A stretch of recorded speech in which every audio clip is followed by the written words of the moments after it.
see now.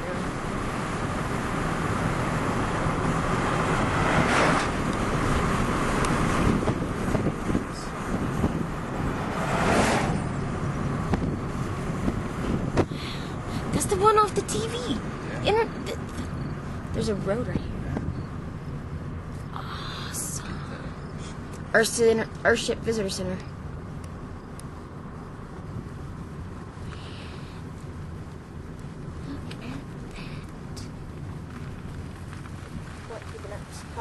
Hey, puppy. What you doing? Look at that dog. No, it ain't cool. What you doing, puppy? Hmm.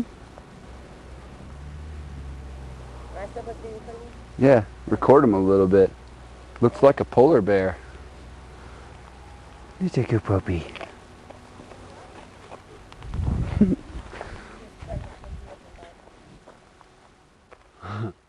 Alright, let's go check it out.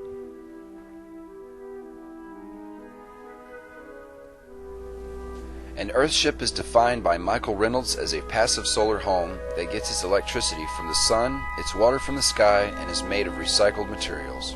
Earthships are designed to be completely off-grid. Off-grid means there are no utility lines, water lines, or sewer lines connected to it. The main elements that distinguish an Earthship from a conventional house are off-grid solar and wind power, passive solar heating and cooling, innovative catchwater, gray water, and black water system recycling, and recycled building materials. Some questions you may need to ask yourself as you watch this video are there any aspects of an Earthship that you could incorporate into your own home? How is this building similar to the home you live in? How is it different? How much do you spend on utility bills each month or each year? Imagine living in a house with no utility bills.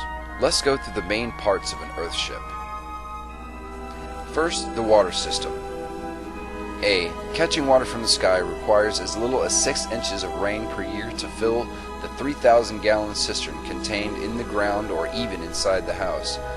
When it rains, the water is caught by the roof and then filtered by the silt catcher, which removes large debris from the catch water before it enters the cistern.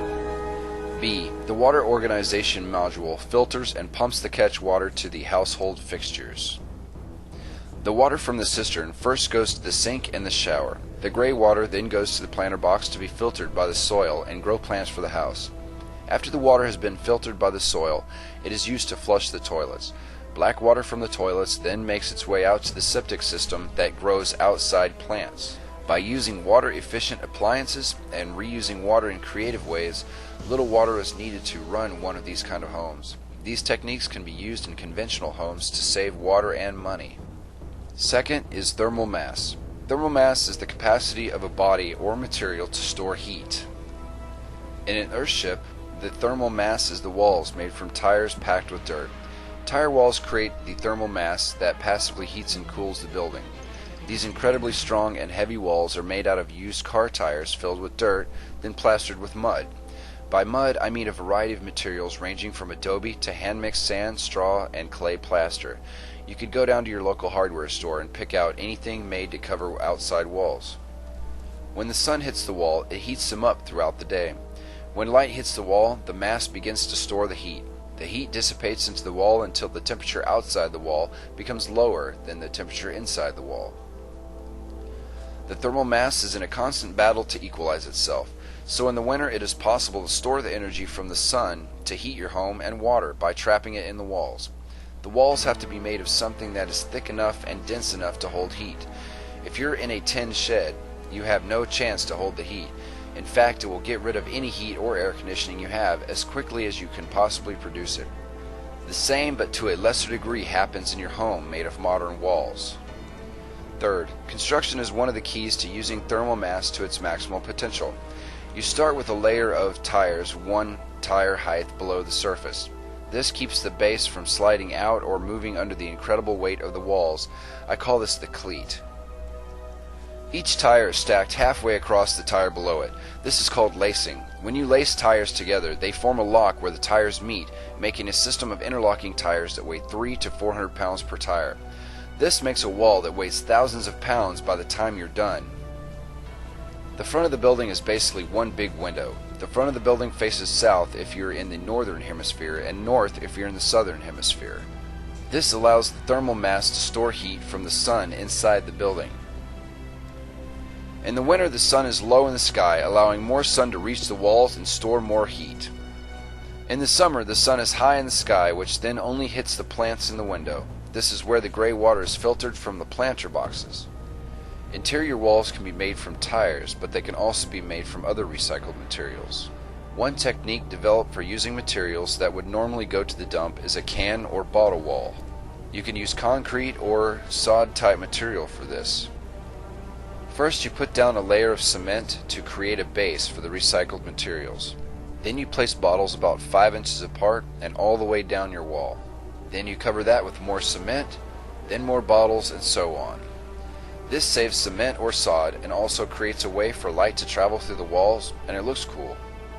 The strength comes from the honeycomb effect created by the placed materials.